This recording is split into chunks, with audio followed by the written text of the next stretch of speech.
எங்களை இப்படி கேட்டு சாவடிக்கிறீங்க, இந்த மாதிரி ரூட் கேட்டா நாங்க எப்படி சார் சால்வ் பண்றது, இப்படி எல்லாம் எக்ஸாம்ல கேட்டு எங்க டைமை வந்து வேஸ்ட் பண்றாங்க அப்படின்னு நினைச்சீங்கன்னா தரமான ஒரு ட்ரிக் வந்து சொல்லித்தரேன். இதை பாக்குறதுக்கு முன்னாடி சின்ன லாஜிக் மட்டும் ஞாபகம் வச்சுக்கோங்க.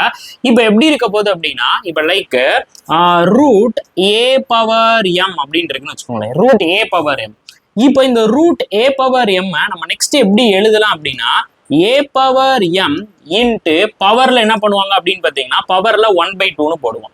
இப்போ நார்மலா நமக்கு எப்படி இந்த கான்செப்ட் வந்து ஒர்க் அவுட் ஆகும் அப்படின்னா, a power M power n அப்படின்னா நம்ம எப்படி எழுதுவோம் அப்படின்னா, a power M into n அப்படின்னு சொல்லி எழுதுவோம்.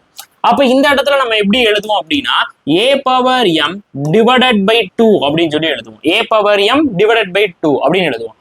அப்போ இந்த இடத்துல நம்ம எண்ணு இருக்கிற வேண்டிய இடத்துல நமக்கு என்ன இருக்கு அப்படின்னு பாத்தீங்கன்னா 24ன்றது இருக்கு. அதுக்கப்புறம் வந்து பாத்தீங்கன்னா இந்த ரூட்டுக்கு பதிலா டிஃப்ரெண்ட் வேல்யூஸ் வந்து வருது.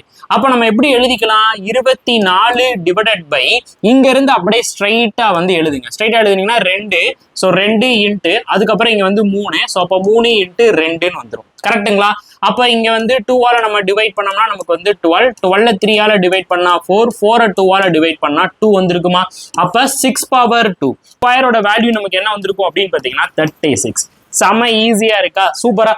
என்ன பண்றோம், இந்த லாஜிக் மட்டும் நம்ம வந்து யூஸ் பண்ணி சால்வ் பண்ணீங்கன்னா செம ஈஸியா வந்து சால்வ் பண்ணலாம். இதே மாதிரி ஒரு தரமான சம்பவத்தை வந்து பண்ணி இப்படி ரோட்டெல்லாம் கொடுத்துருக்காங்க, இதோட ஆன்சர் என்ன அப்படின்றத கமெண்ட் பண்ணுங்க. நீங்க முறையா மேக்ஸோட ட்ரிக்ஸ்லாம் வந்து லேர்ன் பண்ணோம் அப்படின்னு ஆசைப்பட்டீங்கன்னா நம்ம மணி மாஸ்டர் ட்ரிக்ஸ் ஆப்பை இப்பயே டவுன்லோட் பண்ணிக்கோங்க. சரியான விஷயங்கள் நீங்க வந்து லேர்ன் பண்ணிக்கலாங்க. தேங்க்யூ.